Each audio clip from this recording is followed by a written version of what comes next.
മലങ്കര സഭയിലെ ഇരു വിഭാഗങ്ങളും ഈ കാര്യത്തിൽ ഒരുപോലെ കുറ്റക്കാരാണ്.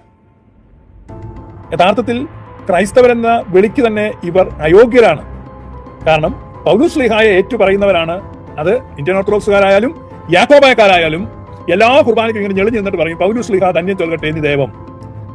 പൗലോസ് ശ്ലീഹ പറയുന്നതാണ് ഞങ്ങൾക്ക് വേദവാക്യമെന്ന് പറയുന്നത്. ആ പൗലോസ് ശ്ലീഹ കൊരിന്ത്യക്കാർക്ക് എഴുതുമ്പോൾ അദ്ദേഹം പറയുന്നുണ്ട്, നിങ്ങളുടെ തർക്കങ്ങൾ നിങ്ങളുടെ ഇടയിൽ പറഞ്ഞു തീർക്കാൻ നിങ്ങളുടെ കൂട്ടത്തിൽ ജ്ഞാനിയായ ഒരുത്തനില്ലയോ?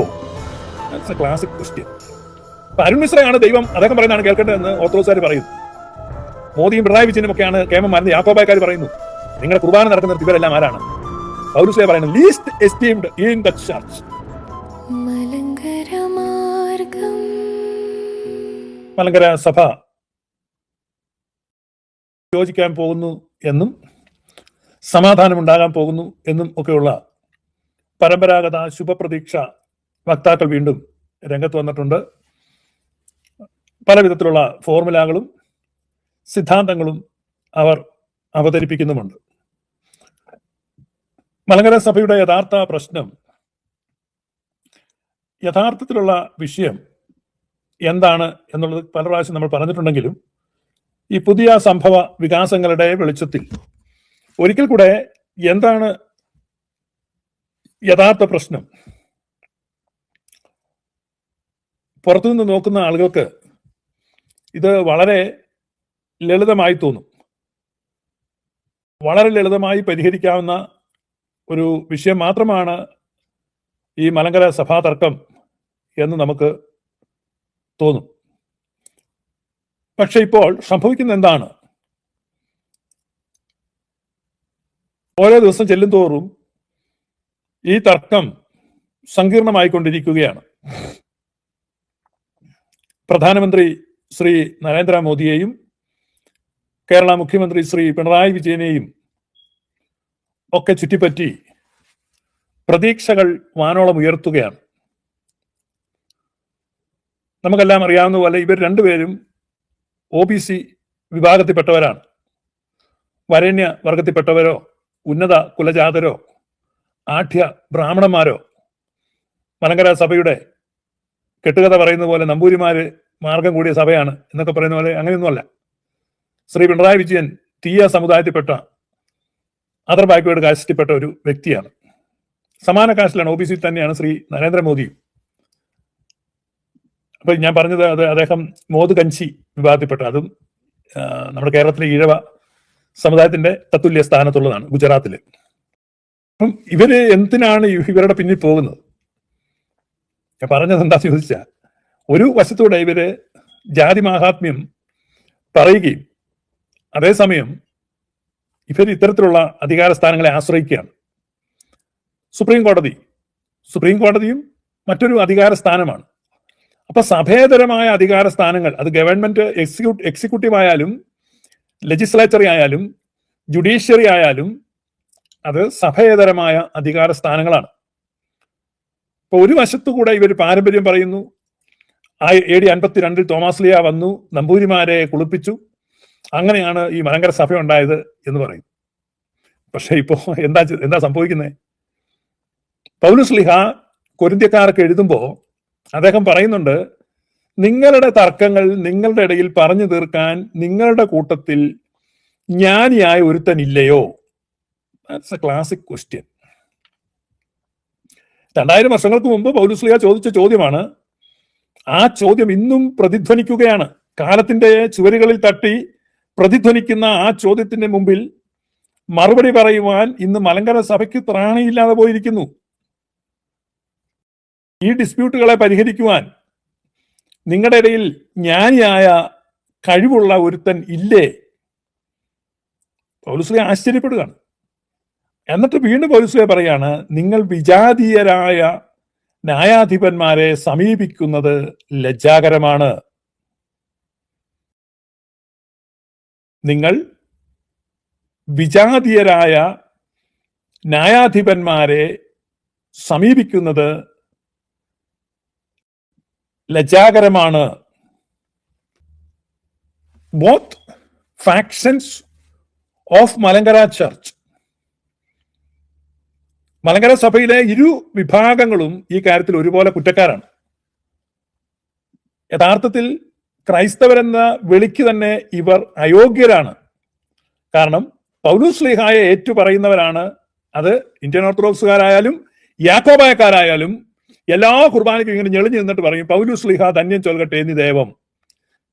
പൗലോസ് ശ്ലീഹ പറയുന്നതാണ് ഞങ്ങൾക്ക് വേദവാക്യമെന്ന് പറയുന്നത്. ആ പൗലോസ് ശ്ലീഹ വടിവത്ത ഭാഷയിൽ പറയുന്നത് നിങ്ങൾ കേൾക്കൂ. അദ്ദേഹം പറയുന്നു, നിങ്ങളിൽ ഒരുത്തന് മറ്റൊരുത്തനോട് ഒരു കാര്യമുണ്ടെങ്കിൽ വിശുദ്ധന്മാരുടെ മുമ്പാകെ അല്ല, അഭക്തന്മാരുടെ മുന്നിൽ വ്യവഹാരത്തിന് പോകുവാൻ തുനിയുന്നുവോ? നിങ്ങളിൽ ഒരുത്തന് മറ്റൊരുത്തനോട് ഒരു കാര്യമുണ്ടെങ്കിൽ വിശുദ്ധന്മാരുടെ മുമ്പാകെ അല്ല, അഭക്തന്മാരുടെ മുമ്പിൽ വ്യവഹാരത്തിന് പോകുവാൻ തുനിയുന്നുവോ? വിശുദ്ധന്മാർ ലോകത്തെ വിധിക്കും എന്നറിയുന്നില്ലയോ? ലോകത്തെ നിങ്ങൾ വിധിക്കുമെങ്കിൽ ഏറ്റവും ചെറിയ സംഗതികളെ വിധിപ്പാൻ നിങ്ങൾ അയോഗ്യരോ? അപ്പൊ എക്ലീസിയോളജിയിൽ ലോകത്തെയും ദൂതന്മാരെയും വിധിക്കുവാൻ തക്ക അധികാരമുള്ളതാണ് സഭ. അപ്പൊ നിങ്ങൾ ആ സഭയല്ലേ? ലോകത്തെ വിധിക്കാനിരിക്കുന്ന നിങ്ങളുടെ ഇടയിലെ ചെറിയ കാര്യങ്ങളെ പറഞ്ഞു തീർക്കാൻ അപ്രാപ്തരോ അയോഗ്യരോ? എന്താണ് നിങ്ങൾക്ക് സംഭവിച്ചത്? നോക്കൂ, പൗലോസ് എഴുതിയിരിക്കുന്ന കേട്ടോ, നിങ്ങൾ നോക്കൂ, വിശുദ്ധന്മാർ ലോകത്തെ വിധിക്കും എന്നറിയുന്നില്ലയോ? ലോകത്തെ നിങ്ങൾ വിധിക്കുമെങ്കിൽ ഏറ്റവും ചെറിയ സംഗതികളെ വിധിപ്പാൻ നിങ്ങൾ അയോഗ്യരോ? നിങ്ങൾ അയോഗ്യരോ? ചോദ്യമാണ്. Are you ineligible, unworthy? Indian ഓർത്തഡോക്സുകാർ പറയുന്നു അവരുടെ കാതോലിക്ക ബാവ ശ്രേഷ്ഠനാണ്, മാന്യനാണ്, ആദരണീയനാണ്, വിദ്യാസമ്പന്നനാണ്, ഒക്കെയാണ്. ഞാൻ സമ്മതിക്കുന്നു. പരിശുദ്ധ ബസേലിയോസ് മാർത്തോമാ മാത്യൂസ് തൃതീയൻ കാതോലിക്ക ബാവയ്ക്ക് മലങ്കര സഭയിലെ കാര്യങ്ങളെ തീരുമാനിക്കാൻ കഴിവില്ലാതായോ? അപ്പോൾ യാക്കോബായക്കാർ പറയുന്നു ഞങ്ങൾ ജോസഫ് ബാവയെ വാഴിച്ചിട്ടുണ്ട്, ജോസഫ് ബാവ പരിമലത്തിരുമേനിയുടെ അടുത്ത ബന്ധത്തിൽപ്പെട്ട ആളാണ്, മോശം ഒട്ടുമല്ല, ഞാൻ അംഗീകരിക്കുന്നു, ആദരിക്കുന്നു, വളരെ കഴിവുള്ള ആളാണ്. ജോസഫ് ബാവ ഒട്ടും മോശമല്ല. അപ്പോ ബസേലിയോസ് ജോസഫ് പ്രഥമൻ ബാവ മോശമല്ല. ഇനി ഇന്ത്യൻ ഓർത്തഡോക്സിലെ മെത്രാന്മാർ ആരെങ്കിലും മോശമാണോ? ഒട്ടും മോശമല്ല.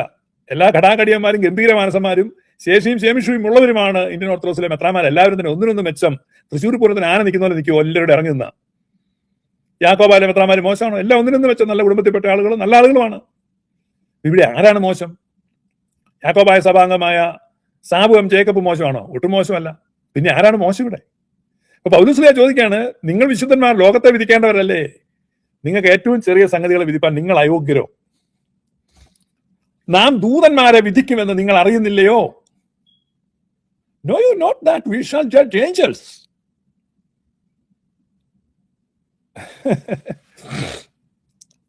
ഇവിടെ ദൂതന്മാരോടുള്ള പ്രാർത്ഥന ചെറിയ കടലാസായിട്ട് കത്തോലിക്കർ ഇറക്കിയിട്ടുണ്ട്. അത് കൈമാറ്റം ചെയ്യുക ഇപ്പൊ യാക്കോബക്കാരുടെ പണി. ആ ദൂതന്മാരെ വിധിക്കാനുള്ളവനാണ് ക്രിസ്ത്യാനി എന്ന് തിരുവെഴുത്ത് പറയാ. നിന്റെ സ്ലീഹ നിന്നോട് പറയാണ്, പക്ഷെ നിനക്ക് വിശ്വാസമില്ല, നീ ദൂതനോട് അപേക്ഷിക്കുകയാണ്. എന്നാൽ നിങ്ങൾക്ക് ഐഹിക കാര്യങ്ങളെക്കുറിച്ച് വ്യവഹാരമുണ്ടെങ്കിൽ വിധിപ്പാൻ സഭ ഗണ്യമാക്കാത്തവരെ ഇരുത്തുന്നുവോ?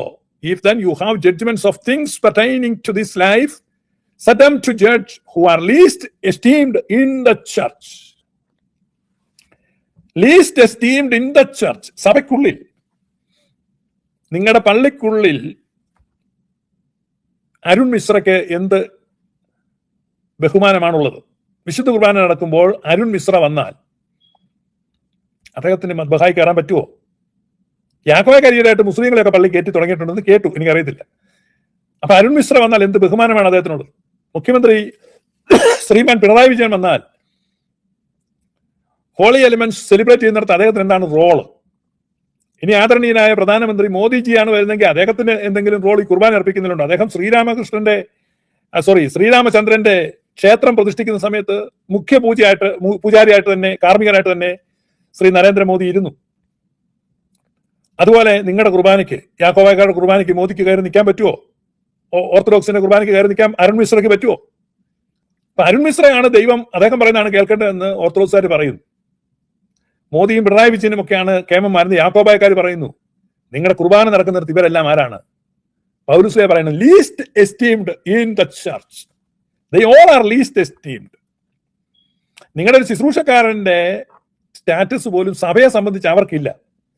നിങ്ങളുടെ കാര്യങ്ങൾക്ക് ഉള്ള വ്യവഹാരത്തിന് അവരെയാണ് ഇരുത്തുന്നത്. സഭ ഗണ്യമാക്കാത്തവരെ ഇരുത്തുന്നു. ഇത് ദയനീയമല്ലേ? എന്നിട്ട് പൗലോസ്ലീഹ അടുത്ത് ചങ്കിക്കൊള്ളുന്ന ഒരു ചോദ്യം ചോദിക്കുകയാണ്, നിങ്ങൾക്ക് ലജ്ജയ്ക്കായി ഞാൻ ചോദിക്കുന്നു.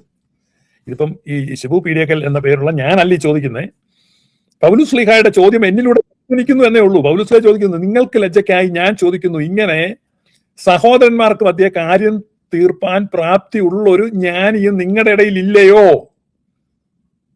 നിങ്ങളുടെ ഇടയിൽ ആർക്കാണ്ടൊക്കെ IAS കിട്ടിയെന്നോ IPS കിട്ടിയെന്നോ, ഈയിടെ എങ്ങാണ്ട് മിലിറ്ററിയിൽ ആർക്കാണ്ട് സെലക്ഷൻ കിട്ടിയെന്ന് പറഞ്ഞ് പത്രോസിന്റെ പടക്കുതിരയിൽ പടം ഇട്ടിരിക്കുന്നുണ്ട്. യാക്കോബക്കാരി ഒരു പെങ്കൊച്ചിന് എന്തോ കിട്ടി, നല്ല കാര്യം കിട്ടുന്നു. പിന്നെ ആർക്കാണ്ട് റാങ്ക് കിട്ടിയെന്ന് പറഞ്ഞ് ഓർത്തഡോക്സ് ഇട്ടിരിക്കുന്നുണ്ട്, അത് നല്ല കാര്യം.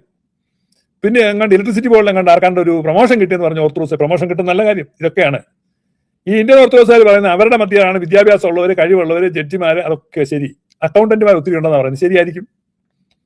പക്ഷെ പൗലോസ്ലീഹ ചോദിക്കുകയാണ്, നിങ്ങൾ രണ്ടു കൂട്ടരുടെയും ഇടയിൽ നിങ്ങളുടെ വിഷയം പറഞ്ഞു തീർക്കാൻ ജ്ഞാനിയായ ഒരുത്തനില്ലേ? നിങ്ങൾ ഈ പിണറായി വിജയനെയും അരുൺ മിശ്രയെയും അതുപോലെ നരേന്ദ്രമോദിയെയും രാജീവ് ചന്ദ്രശേഖറേയും ശ്രീധരൻ, ഓർത്തഡോക്സുകാർ ആശ്രയിക്കുന്ന ഒരാളാണ് ശ്രീധരൻ, ഈ ശ്രീധരനെയും മാധവനെയും ഒക്കെ ആശ്രയിക്കുന്ന എന്തിനാണ്? അതൊന്നും കുഴപ്പമില്ല, അവരൊക്കെ വളരെ ആദരണീയരും ബഹുമാന്യരും വലിയ സ്ഥാനങ്ങളിൽ ഇരിക്കുന്നവരുമാണ് എന്നത് ഞാൻ വിസ്മരിക്കുന്നില്ല. അവർക്കെല്ലാം അർഹിക്കുന്ന ന്യായയുക്തമായ ആദരവും ബഹുമാനവും നമ്മൾ കൊടുക്കുമ്പോൾ തന്നെ പൗലോസ്ലീഹ ചോദിക്കുകയാണ്, നിങ്ങളുടെ പ്രശ്നം തീർക്കാൻ എന്തിനാണ് അവരെയൊക്കെ ബുദ്ധിമുട്ടിക്കുന്നത്? അവർക്ക് 100,000 വിഷയങ്ങളുണ്ടല്ലോ, അവരത് ചെയ്യട്ടെ. നിങ്ങളുടെ കാര്യം നിങ്ങളുടെ ഇടയിൽ പറഞ്ഞു തീർക്കാൻ പ്രാപ്തിയുള്ള ഒരു ജ്ഞാനിയും നിങ്ങളുടെ ഇടയിൽ ഇല്ലയോ? 100 വർഷമായി തർക്കിച്ചുകൊണ്ട് നിൽക്കുകയാണ്.